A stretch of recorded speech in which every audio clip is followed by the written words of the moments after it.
Student, তোমরা যারা ক্যালকাটা ইউনিভার্সিটির আন্ডারে প্রথম সেমিস্টারের ছাত্রছাত্রী আছো এবং তোমাদের রাষ্ট্রবিজ্ঞান সাবজেক্টটা পাস কোর্সে আছে, অর্থাৎ সিসি সাবজেক্ট হিসাবে আছে বা মাইনর সাবজেক্ট হিসাবে আছে, তোমাদের জন্য আজকের ক্লাসটা খুবই গুরুত্বপূর্ণ। আজকের ক্লাসে তোমাদের একটি গুরুত্বপূর্ণ 15 নম্বরের প্রশ্নের উত্তর নিয়ে আলোচনা করব। প্রশ্নটা হচ্ছে স্বাধীনতা ও সাম্যের মধ্যে সম্পর্ক আলোচনা করো, বা প্রশ্নটা ঘুরিয়েও আসতে পারে সাম্য ও স্বাধীনতার মধ্যে সম্পর্ক আলোচনা করো। অ্যান্সারটা একই হবে। তোমাদের প্রশ্নের উত্তরটা আলোচনা করে দেব, তার আগে একবার কোয়েশ্চেন প্যাটার্নটা তোমাদের মনে করিয়ে দিই, কারণ তোমরা সবে নতুন অ্যাডমিশন নিয়েছো, সেক্ষেত্রে তোমাদের কোয়েশ্চেন প্যাটার্নটা মনে রাখা দরকার। তোমাদের প্রথম সেমিস্টারে রাষ্ট্রবিজ্ঞান পাস কোর্সের ক্ষেত্রে 75 মার্কসের পরীক্ষা হবে। সেখানে 15 নম্বরের প্রশ্ন 4টে অ্যান্সার করতে হবে, আর তিনটে অ্যান্সার করতে হবে 5 নম্বরের প্রশ্ন। এই হচ্ছে তোমাদের টোটাল কোয়েশ্চেন প্যাটার্ন, অর্থাৎ 5 নম্বর এবং 15 নম্বরের প্রশ্ন থাকবে, তার থেকে কোনো ছোট প্রশ্ন থাকছে না, অর্থাৎ 1-2 নম্বরের প্রশ্ন থাকছে না এখানে। এবারে আলোচনায় আসা যাক যে স্বাধীনতা ও সাম্যের মধ্যে সম্পর্ক। দেখো, স্বাধীনতা বলতে কি বোঝায়? স্বাধীনতা বলতে নিজের খেয়াল খুশি মতো কাজ করা, নিজের ইচ্ছা মতো কাজ করা। রাষ্ট্রবিজ্ঞানের ক্ষেত্রে কিন্তু এইটাকে স্বাধীনতা বলে না। রাষ্ট্রবিজ্ঞানের ক্ষেত্রে স্বাধীনতা হচ্ছে এমন এক পরিবেশের সংরক্ষণ যেখানে ব্যক্তি তার ব্যক্তিত্বের সম্পূর্ণ বিকাশ ঘটাতে পারে। ব্যক্তি তার সম্পূর্ণ বিকাশ ঘটাতে পারে মানে কি? তুমি ধরো একজন খেলোয়াড় হতে চাও, ঠিক আছে? তুমি একজন খেলোয়াড় হতে চাও, তাহলে কি হবে? এমন একটা পরিবেশ দরকার সেখানে থেকে তুমি খেলোয়াড় হওয়ার সমস্ত সুযোগ সুবিধা পাবে।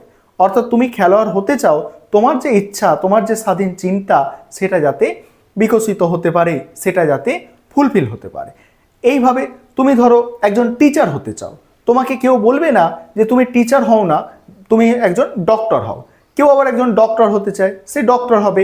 এরকম একটা পরিবেশের যে ব্যবস্থা, সেইটাকে বলা হচ্ছে স্বাধীনতা। অর্থাৎ যেখানে যে যা হতে চায় সে তাই হতে পারবে, যে যা খেতে চায় সে তাই খেতে পারবে, যে যা পোশাক পরতে চায় সে তাই পোশাক পরতে পারবে। এটাই হচ্ছে স্বাধীনতা। এবারে সাম্য কী জিনিস?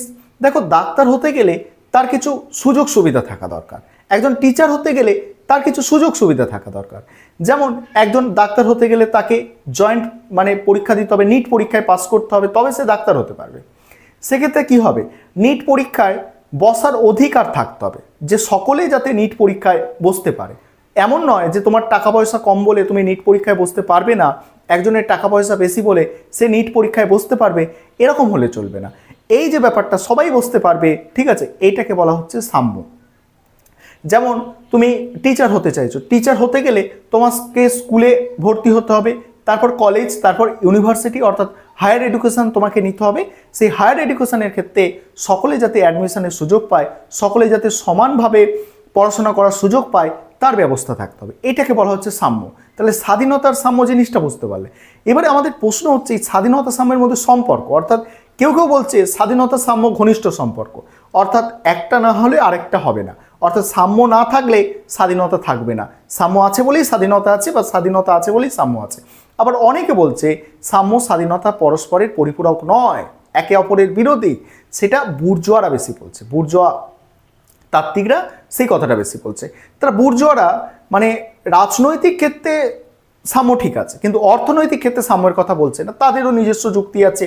তারা কি যুক্তি দিচ্ছে? তারা যুক্তি দিচ্ছে যে যার যেরকম ক্ষমতা সে ইনকাম করছে, কেউ 500 টাকা ইনকাম করছে, কেউ 5000 টাকা ইনকাম করছে। 500 টাকা ইনকাম করছে, তার 500 টাকার মতো কষ্ট করছে, পরিশ্রম করছে, সে 500 টাকা নিয়ে খুশি থাকবে। সে আবার 5000 টাকার প্রতি ভাগ বসাবে কেন? বুর্জোয়ারা এরকম কথা বলছে, ঠিক আছে। যে যার মতামত থেকে তার জায়গায় আছে, আমাদের সেই মতামত বিচার করা কাজ নয়, আমাদের কনসেপ্টটাকে বোঝার কাজ। এবার তোমরা প্রশ্নের উত্তর অর্থাৎ নোটসটা দেখে নাও। মোটামুটি সাম্য স্বাধীনতা কী জিনিস তোমাদের আমি বুঝিয়ে দিলাম। আরেকটা বিষয় তোমাদের বলবো, তোমাদের জন্য অনলাইন কোচিং ক্লাস চলছে। তোমরা যদি কেউ অ্যাডমিশন নিতে চাও, স্ক্রিনে যে নম্বরটা দেখতে পাচ্ছ এই নম্বরে যোগাযোগ করে অ্যাডমিশন নিতে পারো।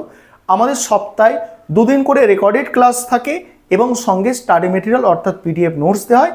তার জন্য পার মান্থ 200 টাকা করে ফিস নেওয়া হয়। অ্যাডমিশন নিতে ইচ্ছুক ছাত্রছাত্রীরা স্ক্রিনে দেওয়া নম্বরে যোগাযোগ করে অ্যাডমিশন নিতে পারো। চলো প্রশ্নের উত্তরটা তোমরা দেখে নাও। এবারে তোমরা প্রশ্নের উত্তরটা দেখে নাও। প্রশ্নটা ছিল স্বাধীনতা ও সাম্যের মধ্যে সম্পর্ক ব্যাখ্যা করো। প্রথমে তোমাদের একটা ইন্ট্রোডাকশন অর্থাৎ ভূমিকা লিখতে হবে। সেখানে কি লিখবে দেখো, রাষ্ট্রবিজ্ঞানে সাম্য সম্পর্কিত আলোচনা সর্বকালের একটি বহু আলোচিত বিষয়। প্রাচীনকালে গ্রিক দার্শনিকগণ থেকে শুরু করে আধুনিক রাষ্ট্রবিজ্ঞানীগণ পর্যন্ত সকলেই সাম্যের ওপর বিশেষ গুরুত্ব আরোপ করেছেন। সাম্য ও সমান অধিকার প্রতিষ্ঠার স্বার্থে যুগে যুগে মানুষ রক্তক্ষয়ী বিপ্লবে সামিল হয়েছে।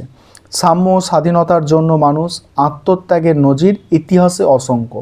বলছে সাম্য স্বাধীনতার জন্য মানুষের আত্মত্যাগের নজির ইতিহাসে অসংখ্য আছে। এবার দেখো সাম্য ও স্বাধীনতার সম্পর্ক।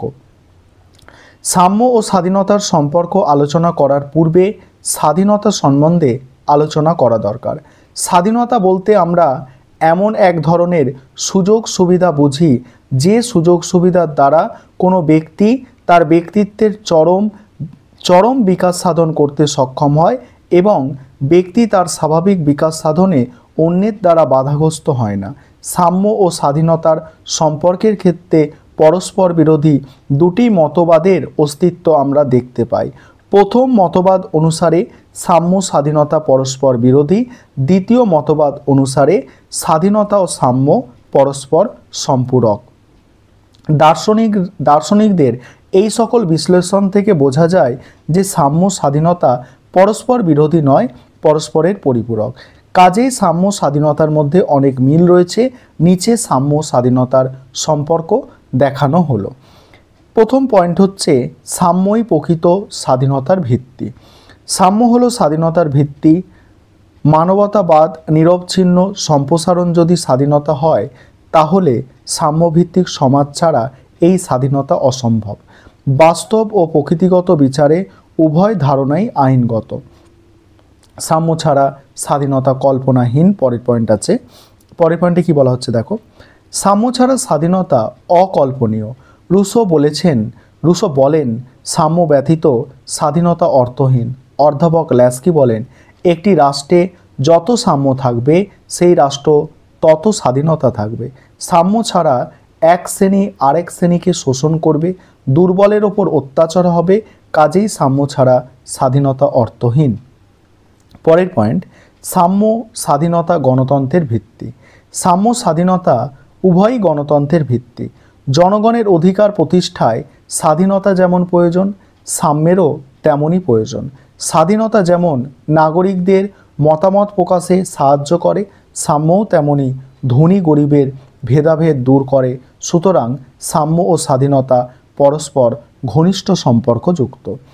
তারপরে 4 নম্বর পয়েন্ট বলা হচ্ছে সাম্য স্বাধীনতা পরিপূরক। সাম্য স্বাধীনতা পরস্পরের পরিপূরক। সাম্য ব্যতীত স্বাধীনতা ভোগ করা যায় না।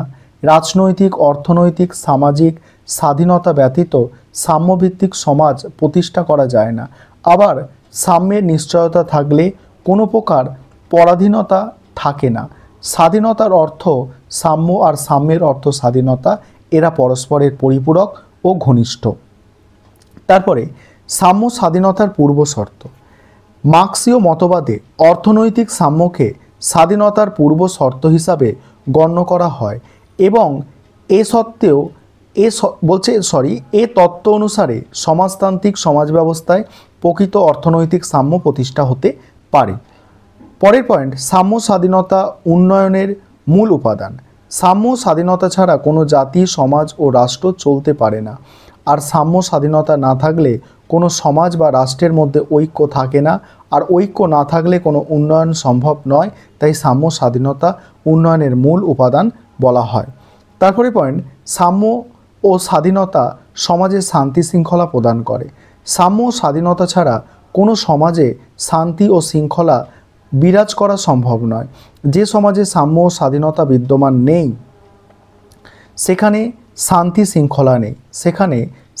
শৃঙ্খলা নেই। তাই সাম্য ও স্বাধীনতাকে সমাজের শান্তি ও শৃঙ্খলার মূল নিয়ামক বলে গণ্য করা হয়।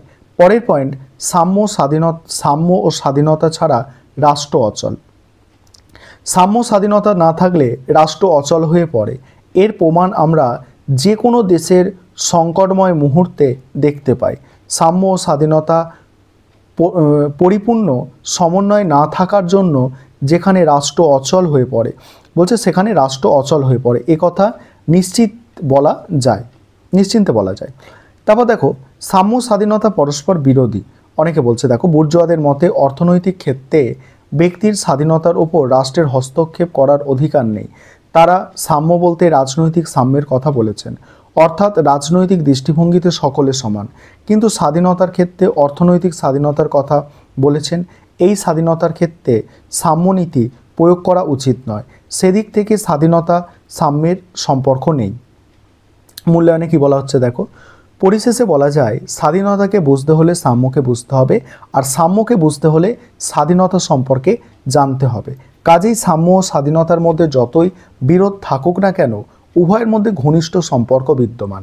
কাজেই সাম্যের সংস্পর্শে যে স্বাধীনতা প্রতিষ্ঠিত হবে, সেই স্বাধীনতাই হবে প্রকৃত স্বাধীনতা। সমাজ জীবনে সর্বক্ষেত্রে স্বাধীনতা প্রবর্তনের মধ্যে দিয়ে স্বাধীনতাকে অর্থবহ করা সম্ভবপর। এই ছিল তোমাদের আজকের ক্লাস।